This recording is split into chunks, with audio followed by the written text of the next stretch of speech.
वक्त निकल गया और 1 घंटे बाद मिनू पहुंची। उसने थोड़ी नॉटी अंदाज में आंख मारी और बोली, शेन्युआन फाइनली तुम मुझे मिल गए, बताओ आज मेरी आउटफिट कैसी लग रही है।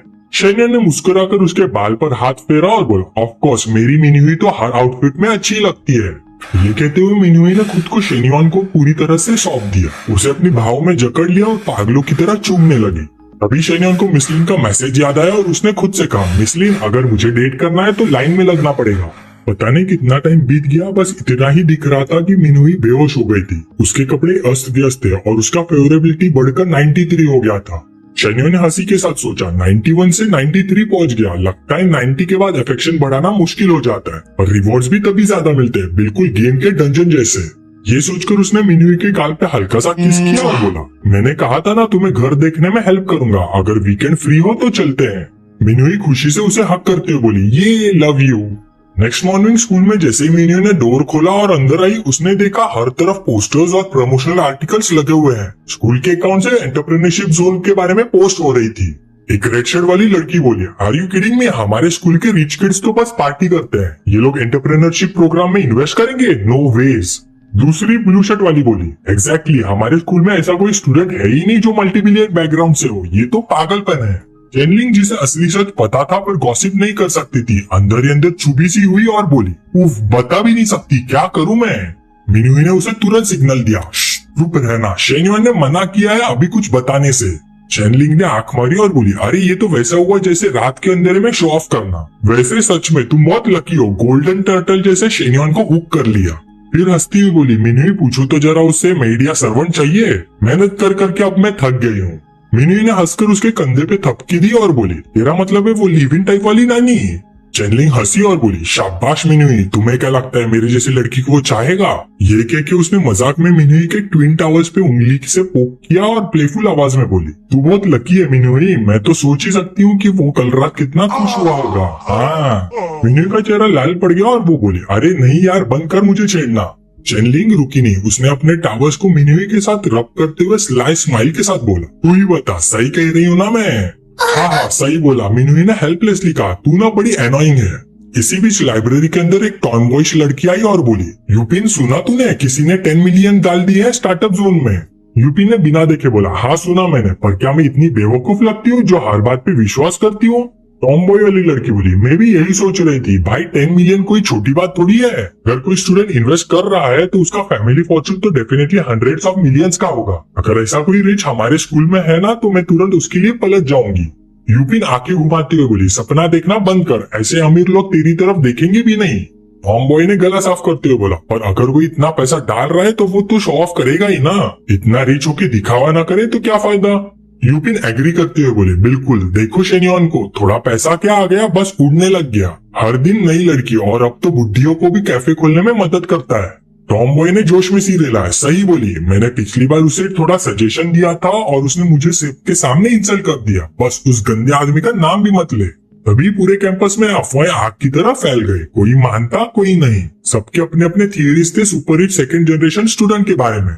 उधर शेन्युआन अपने प्लान पे डिलीजेंटली काम कर रहा था। कार का डोर खोला और फोन पे बोला, टीचर ली मुझे आपसे हेल्प चाहिए, बिजनेस मैनेजमेंट पढ़ना है मुझे, इंपॉर्टेंट कॉन्सेप्ट समझाना प्लीज।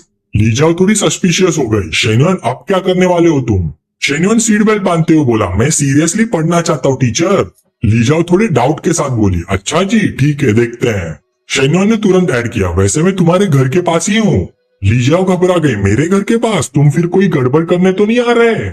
शेन्युआन ने सीधा सीरियस फेस बना, अरे नहीं मैं तो कभी कुछ इनअप्रोप्रिएट करता ही नहीं, रिलैक्स टीचर। कुछ देर बाद शेन्युआन लीजाओ के घर पहुंच गया। दरवाजा खोला तो लीजाओ ने एंशियस टोन में बोला, शेन्युआन अंदर आने से पहले प्रॉमिस करो, पिछली बार जैसे नहीं करोगे। शेन्युआन ने बिना सोचे बोला, ओके प्रॉमिस। लीजाओ ने डाउटफुल एक्सप्रेशन के साथ पूछा, श्योर ना। शेन्युआन ने सिंसियर आंखों के साथ कहा, 100% श्योर। ये सुनकर लीजाओ ने दरवाजा खोल दिया, ठीक है आओ अंदर। अंदर जाते ही शेन्युआन सीधा टेबल के पास जाके बैठ गया। लीजाओ ने एक बुक निकाली और बोली, ये मेरे कॉलेज की बिजनेस एडमिनिस्ट्रेशन टेक्स्ट बुक है, पहले 3 चैप्टर्स के की पॉइंट्स मैंने मार्क कर दिए हैं, ये मोस्टली मेमोराइजेशन बेस्ड है, तो रियल वर्ल्ड एग्जांपल से कनेक्ट कर लेना तो याद रहेगा। शेन्युआन ने बुक लेते हुए बोला, ओके मैं याद कर लूंगा। और वो पूरी शाम सिंसियर स्टूडेंट बन के पढ़ाई करता रहा। लीजाओ उसके पास क्वाइटली बैठी थी ऑब्जर्व करते हुए। पता नहीं कितनी देर बाद शेन्युआन ने पढ़ाई छोड़ दी और गेज उठा के लीजाओ की तरफ देखा। लीजाओ ने पूछा, पढ़ाई क्यों रोक दी? मुझे क्या देख रहे हो? किताब देख के याद करो। शेन्युन ने अपना हाथ चिन पे रखा और ड्रीमी टोन में बोला, टीचर ली, कोई किताब तुम जैसी प्रीटी थोड़ी है। लीजाओ शर्मा गई और बोली, फिर से वही बातें, तुमने प्रॉमिस किया था कि सीरियसली पढ़ने आए हो। शेन्युन एकदम से उसके पास आया और बोला, मैं सीरियसली पढ़ने आया हूं, लेकिन साथ ही साथ चाहता हूँ कि तुम मेरी गर्लफ्रेंड बन जाओ। ये दोनों चीजें अलग नहीं है। लीजाओ तुरंत उड़ गई, थोड़ा गुस्सा होते हुए बोली, ये क्या बकवास कर रहे हो? शेन्युन ने पीछे से उसे जोर से पकड़ लिया और बोला, टीचर मैं मजाक नहीं कर रहा, मैं सीरियस हूँ। लीजाओ घबरा गई, ऐसे मत करो शेन्युन, मेरी छोटी बहन अंदर सो रही है। शेन्युन मुस्कुरा कर बोला, और अच्छा तो यही है, घर पे ही है ना, तो रिलेशन अनाउंस भी कर देंगे। लीजाओ ने कमजोर सी कोशिश की खुद को छुड़ाने की। छोड़ो शेन्युन, मैंने अभी तक हाँ भी नहीं बोला है तुम्हारी गर्लफ्रेंड बनने के लिए। और उसके कहने से पहले ही शेन्युन ने उसे घुमाया और किस कर दिया। फिर मुस्कुरा कर बोला, मान जाओगी टीचर, सूनर और लेटर। जो हो रहा था ये सब देख के लीजाओ ने मन में सोचा, अरे ये तो अंदर आने से पहले इतना पक्का वादा करके आया था और अभी एक क्लास भी खत्म नहीं हुई। सब मर्द झूठे होते हैं। उसी वक्त शेन्युन के हाथ इधर उधर भटकने लगे। ये देखकर लीजाओ ने तुरंत उसे जोर से धक्का दिया और फर्म आवाज में बोली, नहीं शेन्युन, वहां नहीं। लीमैंग ने धीरे से दरवाजा खोला और अंदर आते ही आंखों को मसलती हुई रुकी रह गई। सामने शेन्युन और लीजाओ एक ऑकवर्ड सिचुएशन में थे, वही लड़का लड़की के ऊपर वाली सिचुएशन। उन दोनों को देखकर उसके दिमाग में तुरंत स्क्रीन हुआ, ये क्या हो रहा है? मेरी सिस्टर और शेन्युन सीधा सोफे पे। जबरदस्त कॉन्फिडेंस है दोनों का। ये सोचकर उसने तुरंत दरवाजा धड़ से बंद कर दिया। लीजाओ पूरी तरह से शर्माई और गुस्से से भर गए। उसने शेन्युन को जोर से धक्का दिया। तुम्हें समझ है क्या कर रहे हो? मेरी छोटी बहन ने सब देख लिया। शेन्युन ने शांत से बोला, तो क्या हुआ? वैसे भी उसे पता चल ही जाता, पहले ही बता देते तो बेटर होता। लीजाओ ने इरिटेट होते हुए जवाब दिया, बेटर? बिल्कुल नहीं, तुम बिल्कुल पागल हो गए हो शेन्युन। उसने डांट कर कहा, मैंने अभी तक हाँ भी नहीं बोला तुम्हारी गर्लफ्रेंड बनने के लिए, और अब मेरी बहन को क्या बताऊंगी मैं? शेन्युन ने उसे दोनों हाथों से पकड़ा और सीधे आंखों में देखकर पूछा, टीचर ली, तुम्हें मैं पसंद हूँ या नहीं? लीजाओ थोड़ी घबरा गई, लफ्ज ढूंढने लगी, मन में बोली, पसंद तो हो, पर हम टीचर और स्टूडेंट हैं। उसी वक्त सिस्टम नोटिफिकेशन आया, फेवरेबिलिटी +2, टोटल 71। ये देख के शेन्युन अंदर ही अंदर मुस्कुराया और सोचा, प्रोग्रेस स्लो है पर हो रही है, थोड़े एफर्ट्स और सिंसियरिटी और फिर दिल जीत लूंगा। फिर हल्का सा मुस्कुरा कर बोला, ठीक है टीचर, मैं हार नहीं मानूंगा। लीजाओ के गालों पे लाली छा गई, वो कुछ कह नहीं पाए, बस शेन्युन को तरफ देखती रही। शेन्युन उठकर बोला, मैं चलता हूँ, कल मिलते हैं टीचर। शेन्युन के जाते ही लीजाओ ने कहा, अब बेडरूम में छुपने की जरूरत नहीं, बाहर आ जाओ, वो चला गया है। लीमैंग धीरे से दरवाजा खोलकर पूछते हैं, हो गया सब? लीजाओ बुक उठाते हुए बोले, हाँ हो गया। लीमैंग ने क्यूरियोसिटी से पूछा, तो अब आप दोनों ऑफिशियल हो क्या? क्या मैं उसे ब्रदर इन लॉ बुलाऊं? लीजाओ शर्मा कर बोली, नहीं अभी नहीं। लीमैंग ने हैरानी से बोला, अभी नहीं? तो बिना ऑफिशियल बने आप लोग ने ये सब कर दिया? लीजाओ ने झिझक कर कहा, अभी फाइनल स्टेप तक नहीं गए हम लोग। लीमैंग दोबारा से पूछती है, तो तुम अभी क्या सोच रही हो? इस सवाल का जवाब लीजाओ के पास नहीं होता है, बस वो अपने मन को टटोलते हुए रह जाती है। लीमैंग ने मुस्कुराते हुए सोचा, दीदी तो पूरी तरह से प्यार में डूब चुकी है, बस उसको रियलाइज नहीं हो रहा है। शाम को सीन शिफ्ट होता है एमएस कैफे। मिसलिन पहले से ही वहां थी, एक एलिगेंट 2 स्ट्रैप ड्रेस पहने हुए, अपने ट्विन टावर्स को दिखाते हुए। शेन्युन जैसे अंदर आए, मिसलिन ने कहा, शेन्युन सॉरी तुम्हें ऐसे बुलाने के लिए, बट लेटली मेरा मूड खराब रहता है, थोड़ा बात करनी थी, तुम बिजी तो नहीं हो? शेन्युन मुस्कुरा कर बोला, नहीं मिसलिन, क्या हुआ? तुम थोड़ी उदास लग रही हो। मिसलिन ने थोड़ा झिझक कर कहा, टैंगजिंग रोज देर से घर आता है, कभी कभी तो रात भर घर भी नहीं आता, और अब तो दूसरी औरतों की खुशबू लेकर आता है। अगर वो ऐसे ही कुछ गलत कर सकता है तो मैं भी कुछ ड्रिंक्स के लिए बाहर जा ही सकती हूँ, मुझे भी गिल्ट नहीं होगा। फिर उसने सीधा पूछा, शेन्युन चन्ना तुम्हारी गर्लफ्रेंड है क्या? शेन्युन ने सिर हिलाकर कहा, कुछ उसी तरह से समझ लो। मिसलिन ने पूछा, और उसे पता है कि तुम मेरे साथ ड्रिंक्स पे आए हो? शेन्युन बोला, नहीं, पर अगर पता भी होता तो उसे कोई फर्क नहीं पड़ता। ये सुनकर मिसलिन ने सोचा, ठीक है मैं समझ गई, अब गिल्ट लेने का कोई रीजन नहीं, मैं किसी के रिलेशनशिप में इंटरफियर नहीं करना चाहती थी। फिर हल्की सी लाली के साथ उसने कहा, शेन्युन क्या तुम मुझे हक कर सकते हो, बस एक बार? शेन्युन ने सीट पे थोड़ी जगह बनाते हुए बोला, आओ इधर बैठ जाओ। ये सुनकर मिसलिन उछल पड़ी और उसको देखकर उसका फिगर और भी मनमोहक लग रहा था। इसके तुरंत बाद वो शेन्युन के पास चली गई, कुर्सी पर नहीं बल्कि सीधे उसकी गोद में बैठ गई। शेन्युन ने बिना झिझक मिसलिन की कमर पकड़ ली और बोला, क्या उसे पता है तुम मेरे साथ ड्रिंक करने आई हो?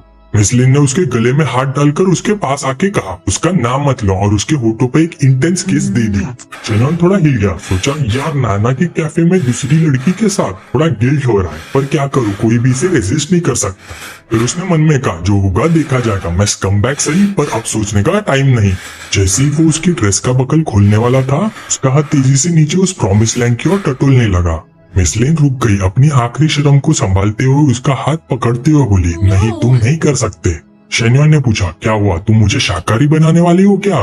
मिसलिन शर्मा गई और बोली, शेन्युआन मैं तुम्हारी मदद करती हूँ रिलैक्स करने में। ये सुनकर शेन्युआन ने डिसाइसिवली उसकी पैंटी नीचे खींच दी और कहा, नहीं मैं आज मांस खाना चाहता हूँ, tonight I am going all in. फिर उसने अपनी तोप सीधे खाई में घुसा दी। मिसलिन बस हैरानी से आग की मुंह निकाल पाई। मिसलिन को ऐसा लगा जैसे पानी की एक धार उसके पूरे शरीर से बह रही हो, उसकी जवानी को फिर से जिंदा कर रही हो। उसने मन ही मन सोचा, क्या यही है स्वर्ग?